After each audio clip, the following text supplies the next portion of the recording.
अस्सलाम वालेकुम दोस्तों। आज सुनिए दुनिया की सबसे मशहूर कहानियों में से एक, खरगोश और कछुए की दौड़ की। जंगल में एक तेज रफ्तार खरगोश रहता था जो हर एक को अपनी तेजी पर घमंड करता था।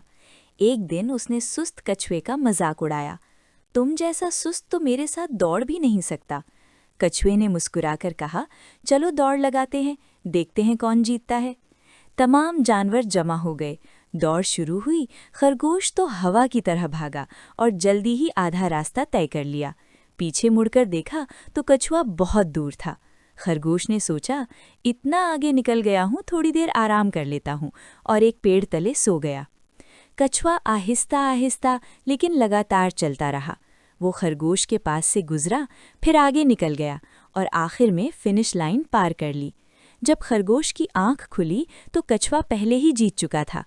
खरगोश शर्मिंदा हो गया। कछुए ने कहा, तेजी अच्छी है लेकिन मुस्तकिल मिजाजी सबसे बड़ी है। दोस्तों, सीख ये है कि धीरे चलो लेकिन रुको ना मत। सुस्त लेकिन लगातार चलने वाला ही मंजिल पा लेता है। कहानी पसंद आई तो लाइक और शेयर करना।